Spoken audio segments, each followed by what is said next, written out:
Experienced real estate investors know there's one mistake above all others that can not only kill your deal before closing, but destroy your profits post-closing. And in this video, I'm going to talk about the number one mistake I see investors make and how to avoid it. So the number one mistake I see borrowers make is not having enough liquidity. Hands down, number one problem I see for two reasons. One, you need to have enough money to obviously put your down payment down, cover closing costs, but you also need enough working capital to go through a construction loan draw process. And we'll go through what that process is like in the future. But the bottom line is, as an investor, you need to buy materials, you need to pay deposits to contractors to get them to come and do work. There's a lot of factors, and at the end of the day, you're going to need a certain amount of working capital to go through that and to also make loan payments during the hold period. There are several examples of how borrowers, can't get to a closing or don't have enough liquidity to do, construction and then being reimbursed for it. And I won't get into different case studies, but the bottom line is you see real sizable losses in cases where borrowers go in and they're looking to,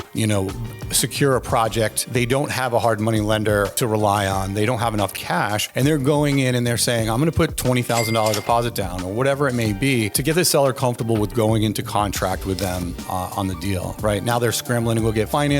They really don't have enough to take the deal down in cash, but they put themselves in a position that they have to close quickly, and they simply don't have the down payment or enough of a down payment in order to close. The borrower is always at risk in that case of losing their deposit, depending on how the contract reads. There have been several instances where the borrower just can't come up with the down payment or the closing costs and just has to back out.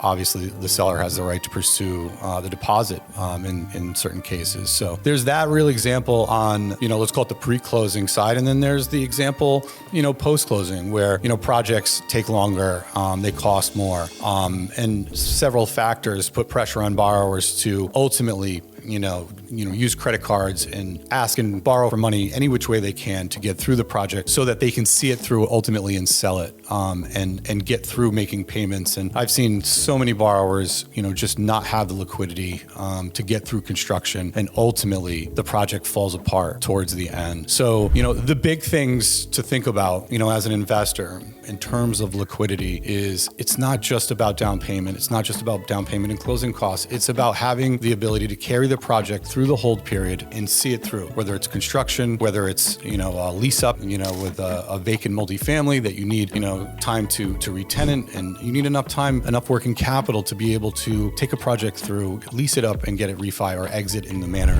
that you set out to exit in. Several factors, but ultimately those are the major, issues that I see. But, liquidity is hands down the number one mistake that I see investors make. And it's something that's definitely avoidable if you understand how lenders look at projects and, properly underwrite your base, best, and downside scenarios so that you're prepared. You're not always hoping for the best and expecting the best, that if a project takes longer, costs more, that you have the liquidity in an account or accessible to you in a way that can get you through the project. Because even if you meet lending requirements, that may not mean that you actually meet the requirement of the project. The liquidity requirement of the project just will always be a variable, and it's always better to be safe than sorry. So have a liquidity cushion available. Make sure that you understand, timelines with your contractors and prepare for the worst, hope for the best, and you'll be absolutely fine. So what do lenders look for in terms of borrower liquidity? For us, asset-based lending, it's super simple. We want to make sure that you have the down payment plus closing costs plus working capital. With the working capital not collected, it's just an amount that we want to make sure that you have somewhere available to you to be able to make loan payments and to be able to buy materials,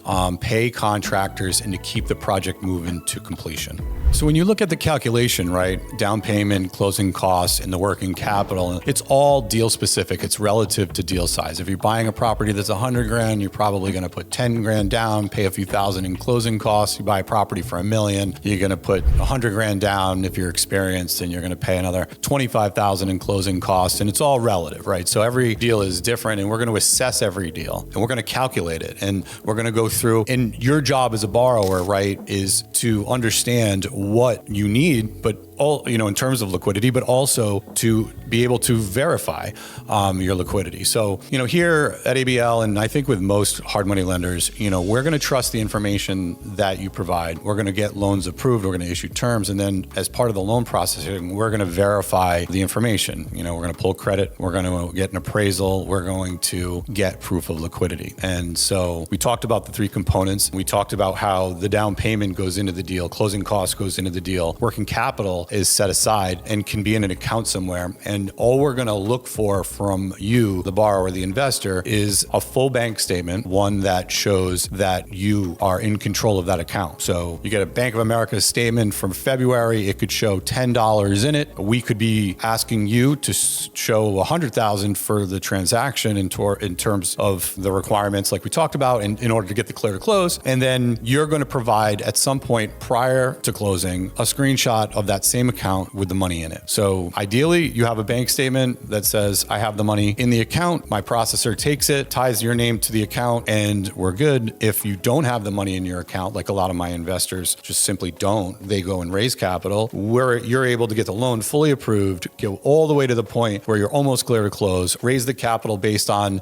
having full transparency into the deal, put the money in the account, take a screenshot, and we're all good. We don't care on the bridge side where the money comes from. We don't have seasoning, so it doesn't need to be in an account for a certain amount of time. So no sourcing, no seasoning. We just want to make sure that you have access to that money. Because again, forgetting about the down payment and closing costs, that other amount is for you to control to keep that project going. And, for us, common sense would say that if you have access to it, you could go get it again. So even if the money went somewhere else the day after you did a snapshot of that account, there's nothing we could do about it, but we know at least you can access it, and common sense in this situation, I think, prevails, because if something were to happen, at least we know you have the cash to keep making the loan payments, to pay the contractors, and to keep the project going. Because after all, we're investing in you, we're underwriting that after repair value, and ultimately we want to make sure that you can see that project through to completion. So you can avoid this mistake and get your deal funded every single time by doing your upfront due diligence and understanding your lender's requirements. Those are the two big things, right? So you have project level, you're going to need to know everything about the property. Obviously, that's very difficult to do on some of these fast-moving transactions. So hopefully you have a contractor at your hip, you're a contractor, but you need to know exactly how to assess the construction and look at the timeline, and to make sure that the overall project itself can be done on time and on budget. Or if not, you know exactly what to expect to the extent you can model it out, and then be conservative with your numbers. At that point, the investment itself makes sense for you to pursue. You have the variables lined up to the extent you can, obviously. And then your job is to take that project and to look at it through the lens of a lender. And in my mind, the key is to work with a lender, specifically a direct lender that can fund your project, because they're in control and they can make decisions, but also that you understand their requirements. In this case, the liquidity requirement, it's a big one, right? We know our three major factors for borrowers is going to be experience, verification, credit, and it's a minimum, and then it's going to be liquidity, right? So how does your lender calculate liquidity? What do I need? And if you have all your project level due diligence and all your lending / funding source due diligence done up front, you're going to go in with your eyes wide open. Your variables in your pro forma are going to get nailed down and get more concrete as you go. And then hopefully right at the time you're clear to close, we get that appraisal back, it verifies your belief in the after repair value, then you can move forward and close. So the entire time you're always weighing your risk, right? So ideally you're talking to lenders months, weeks, but definitely days before you're moving into a market where you're looking to pursue and make real offers. At that point, you know the lender's requirements. You're now pursuing each and every deal based on your liquidity position, what you have for money, and how it's going to allow you to work through a certain size transaction. It could be a $100,000 purchase with a $300,000 rehab, or it could be a $400,000 purchase with a $100,000 rehab. It doesn't really matter. It's just that your liquidity position matches the profile of the investment, it matches the lender requirements, and now you can move forward